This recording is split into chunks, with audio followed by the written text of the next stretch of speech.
राधे राधे मेरी YouTube family. सभी बोलते हैं कैसे अरेंज कर लेते हो अपने यूट्यूब का और घर का काम। मतलब डेली मेरी कम से कम 5 से 6 तो शॉर्ट वीडियो आ जाती है, 1 से 2 मेरी लॉन्ग वीडियो भी आ जाती है। उसके बाद सारा काम मेरा घर का भी होता है। आप सभी जानते हैं करने वाली अकेली हूँ, घर वाले हेल्प कर देते हैं। आज एक छोटी सी झलक आपको दिखा देती हूँ मैं अपने घर के काम को और यूट्यूब के काम को कैसे मैनेज करती हूँ। अभी सुबह का ही टाइम हो रहा है। सबसे पहले तो मैंने सुबह 6:30 बजे कैमरा लगा लिया था, एक रेसिपी शूट की थी।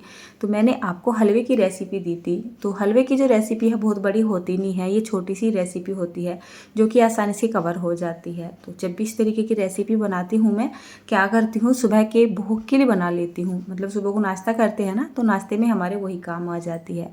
अगर कोई बड़ी रेसिपी होती है तो मैं उसको सुबह के टाइम में नहीं छेड़ती हूँ, उसको छेड़ती हूँ मैं दोपहर के टाइम में।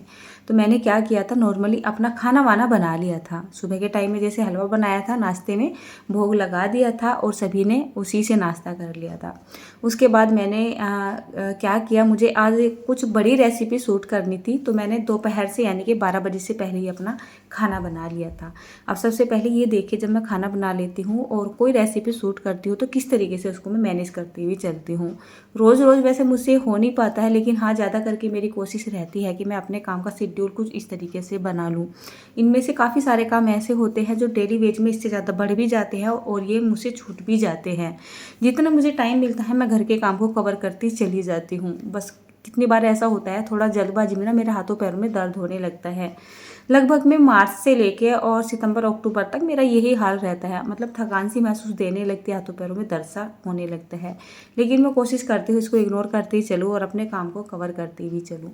अब जैसे मैंने यहाँ पर दोपहर का खाना तो बना लिया है। नॉर्मली तो मैं दोपहर का खाना बनाती हूँ 1 से 1:30 या 2 बजे के बीच में, ठीक है ना। 2 बजे तक हमारा भोग लगता है घर में, 1:30 से 2 के जब बनाती हूँ। लेकिन कभी कभी जब मुझे कोई बड़ी सी वीडियो शूट करनी होती है ना, जिसमें कई घंटे का टाइम चाहिए होता है और वो मुझको दिन में ही शूट करनी होती, और उससे मेरा लंच का, डिनर का या नाश्ते का कोई भी लेन देन नहीं होता है। कुछ अलग सी वीडियो जो होती है, जैसे कि लड्डू वगैरह है, मट्ठी वगैरह है या कोई नमकीन वगैरह है, तो मैं ज़्यादा करके ऐसे टाइम में उसको कवर कर लेती हूँ।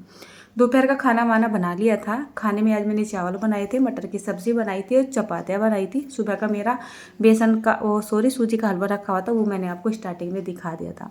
उसके बाद यहाँ पर साफ़ सफाई ज़रूरी होती है, क्योंकि मेरा मन नहीं लगता है जब घर में गंदा सा पड़ा रहता है, सामान बिखरा हुआ पड़ा रहता है, कहीं को कुछ पड़ा है कहीं को कुछ पड़ा है, तब मेरा माइंड ना बड़ा मतलब टेंशन से में रहता है। मेरा काम करने में ना दिल नहीं लगता है, मेरा मन लगता है इस तरीके से। लेकिन आपको बता दूं, कितनी बार ऐसा होता है कि मैं इतनी डीप क्लीन नहीं कर पाती हूँ अपने काम के चलते हुए। मतलब बहुत सारे काम ऐसे ज़रूरी हो जाते हैं कि मैं उसको भी नहीं छोड़ पाती हूँ और इसी को मुझे छोड़ना पड़ जाता है। तो मैं इतना काम कवर कर लेती हूँ अपना जितने की मुझे ज़रूरत है। बाकी के काम मैं ओवर टाइम में करती हूँ, थोड़ा थोड़ा टाइम मिलता रहता है ना, जब देखा जब ही कर लिया, ऐसा होता है ना। तो जो मेरे घर का, वैसे तो मेरा घर क्या है, मैं अपने घर को अपने मतलब एक मंदिर से कम नहीं मानती हूँ। मेरा घर एक मंदिर ही है। लोग घर में मंदिर रखते हैं, उसी को मंदिर बोलते हैं, मंदिर को मंदिर बोलते हैं। लेकिन मैं आपको बता दूँ, मेरा घर मेरे लिए एक मंदिर है और मैं इस मंदिर को हमेशा एक तरीके से, चाहे मैं सजाने की कोशिश ना करूँ, जैसे कि मुझे टाइम नहीं मिलता, लेकिन हाँ मैं इसमें साफ़ सफाई करने का बहुत ज़्यादा ध्यान रखती हूँ। जितना टाइम मिलता है मैं ज़्यादा से ज़्यादा टाइम बिताती हूँ अपने घर की थोड़ी सी साफ़ सफाई में। जब मेरे पास यूट्यूब का काम नहीं था तब मैं ज़्यादा करके टाइम बिताती थी साफ़ सफाई में, सजावट वगैरह में, है ना। अच्छा लगता है, घर अरेंज सा रहता है। लेकिन मुझसे ना रह नहीं पाता है, बहुत प्रॉब्लम सी हो जाती है कभी कभी। अब ये जो डिश वॉशर है ना, बहुत जल्द इसका रिव्यू मैं आपके लिए लेके आने वाली हूँ। इस डिश वॉशर में मैं डेली के डेली बर्तन नहीं धोती हूँ। मैं क्या करती हूँ, जब मुझे ऐसा लगता है ना कि आज काम बहुत ज़्यादा है तो मैं इसमें बर्तन लगा देती हूँ। कभी कभी तो दिन के 2 से 3 बार इसमें बर्तन धुल जाते हैं और कभी कभी इसमें एक बार भी बर्तन धोने का नंबर नहीं आता है। तो आज मैंने अभी तक कैमरा नहीं लगाया था ना, तो जो भी चाय पानी के बर्तन वगैरह हुए थे, रोटियां बनाई थी, जैसे कुकर वगैरह, परात वगैरह, मैंने उनको सिंक में रख दिया है और मैं ना उनकी सफाई वहीं पे कर लूँगी।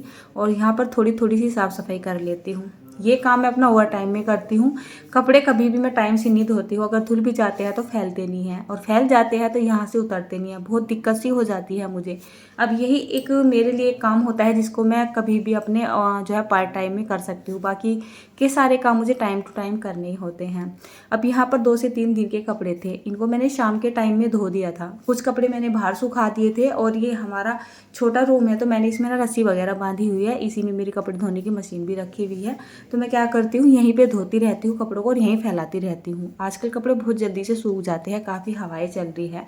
मोटी मोटी सी सफाई यहाँ पे कर देती हूँ। जब घर में बच्चे होते हैं ना तो साफ सफाई इतनी मतलब दिखती नहीं है, आप कितना भी कर लो, वो ना काम को फैलाते रहते हैं। खासकर बच्चों में अगर लड़का हो, यासिका तो बहुत सारे काम को कवर कर लेती है, लेकिन हाँ जो अर्णव है ना वो तो काम केवल फैलाने का ही करता है। घर में जहाँ तहाँ देखो काम को फैलाता रहता है। और उसके बाद ये जो किचन है ना, वैसे तो मतलब साफ़ ही पड़ी रहती है, लेकिन पता नहीं कहाँ से धूल धाल से बैठ जाती है, तो थोड़ी थोड़ी सी सफाई इसकी भी कर लेती हूँ मैं। अच्छा एक बात बताओ, ये जो मैं काम कर रही हूँ ना किचन वगैरह साफ़ करने का, इसको ज़्यादा करके याशिका ही करती है। मैं तो कभी कभार की करती हूँ जब डीप क्लीन मुझे करनी होती है, नहीं तो वही अपने आप डब्बे अरेंज करना, इनमें सामान वगैरह लगाना, इनकी साफ़ सफाई करना, वो सारा काम अपने आप से अरेंज कर लेती है। और ये जो जितनी आप रैक वगैरह देख रहे हैं ना, ये सब यासिका ने ही बोल बोल के बनवाई हुई है। मम्मी इस तरीके की रैंक बना के दो, उस तरीके की रैंक बना के दो, इन डब्बों के लिए ये वाले रैंक चाहिए। और ये रैंक हमने घर पे बना के ना तैयार की हुई है, जिनकी छोटी छोटी वीडियो आपके पास तक जाती भी रहती है। आज ना अष्टमी का दिन है, वो सुबह से ही जिमने के लिए गई हुई है। आज उसने घर के किसी भी काम को हाथ नहीं लगाया है। और जब पूरी पकवान वगैरह खा लेते हैं तो बच्चों को आलस भी आ जाता है। फिर मैंने सोचा क्या चलिए बच्चों के ऊपर छोड़ो, आज मैं ही कर देती हूँ, बाद में अपनी रेसिपी शूट करती रहूँगी। हालांकि आज मुझे रेसिपी को बहुत ज़्यादा ना देरी हो गई थी। तो यहाँ पर जो बर्तन थे ना उनको मैंने डिश वॉशर में नहीं लगाए हैं, इनको मैंने यहीं पे रख लिया था, क्योंकि डिश वॉशर में अगर मैं इन बर्तनों को लगा देती तो क्या होता, मुझे इंतजार करना पड़ता दोपहर के खाने का, कि दोपहर का खाना खा लेंगे उसके बाद बर्तन धो देंगे। तो यहाँ भी पड़े रहते हैं, वहाँ भी पड़े रहते, तो खाना खाने से पहले मैं ये सारे काम कर लेती हूँ। मेरी एक हैबिट बन चुका है, जैसे ही मैं खाना बनाती हूँ, खाना बनाते के साथ ही चूल्हा एकदम खाली कर देती हूँ, काउंटर एकदम खाली कर देती हूँ। उसके जो स्टैंड वगैरह होते हैं ना उनको सबको धोती हूँ। डेली की डेली मेरा चकला बेलन भी धुलता है, डेली की डेली तवा भी धुलता है, मतलब चिमटे वगैरह सभी कुछ मैं यहाँ पे ला के डाल लेती हूँ और जो है इनकी साफ़ सफाई करती हूँ। उसके बाद बारी आती है सारा काम निपटाने के बाद, बर्तन वगैरह धोने के बाद, तो थोड़ी सी झाड़ू लगाने की, तो थोड़ी सी झाड़ू भी मैं लगा देती हूँ। ऊपर का जो ये पोर्शन है ना, मतलब ये जो हमारा फर्श है ना, ये चिकना नहीं है, खुरदरा है, तो इस पर डेली के डेली पोछा नहीं लगाया जाता है, क्योंकि एक तो मुझे टाइम नहीं मिलता है और दूसरा इस पर पोछा लगाने में ना बहुत ही ज़्यादा टाइम लगता है। ऊपर से यहाँ पर जगह भी कम होने के लिए तो कम भी नहीं है, लेकिन सामान इतना ज़्यादा है कि हर एक सामान को हटाना पड़ता है, उसके नीचे तक जाके झाड़ू वगैरह लगानी होती है, पोछा लगाना होता है। और दूसरे जैसे मैंने बोला ये खुरदरा है तो थोड़ा मतलब भारी सा पड़ जाता है मुझे पोछा लगाना। अगर मैं यहाँ पर पोछा लगाने के लिए बैठ जाऊँ, कम से कम मुझे 1 से 1.5 घंटा लग जाएगा। नीचे मैं पोछा लगाने के लिए जाऊँ तो 15 से 20 ही मिनट लगती है, मैं सारे में पोछा लगा के आ जाती हूँ। तो चलिए आज मैं पोछा लगा देती हूँ। तीसरे चौथे दिन नंबर आता है इस फर्श का पोछा लगाने के लिए। ये फर्श ऐसा है कि पानी डाल के ऐसे ही धो दो, लेकिन अब मैं यहाँ पर ना पानी भी नहीं डाल सकती हूँ, क्योंकि यहाँ पे डिश वॉशर रखा हुआ है और यहाँ पर बेड वगैरह भी पड़ा हुआ है। तो क्या होता है ना, पानी डालने से ये लकड़ी के सामान है ये ख़राब भी होने का थोड़ा चांस सा बढ़ा रहता है। ऊपर से इधर बैठे हुए मोनिका है और मेरे हस्बैंड है, वो अपने ऑफिस का काम करते रहते हैं, तो जगह कम होने के लिए कम भी नहीं है और ज़्यादा होने के लिए ज़्यादा भी नहीं है, मतलब सामान ज़्यादा हो चुका है, जिसकी वजह से यहाँ पर जगह भी कम सी लगती है। तो आप देख सकते हैं मतलब बड़ा भारी सा पड़ जाता है और मुझे ना कितनी बारी यहाँ पर पानी बदलना पड़ता है। थोड़ी दूर में ही पोछा लगता है और इसमें ना थोड़ी थोड़ी इतनी धूल भर जाती है, शायद आपको तो दिखाई भी नहीं दे रहा होगा। ये जो फर्श है ना, इसमें छोटे छोटे से ना छेद हुए हुए हैं, आप समझ सकते हो कि इसके ऊपर ना काम होना बाकी है, फर्श वगैरह होना बाकी है, तो ये खुरदरा ही है ना। तो बस वहाँ पे मैंने पोछा वगैरह लगा लिया है और फाइनली ये जो कपड़े थे ना इनको लाके मैंने यहाँ पे डाल दिया है।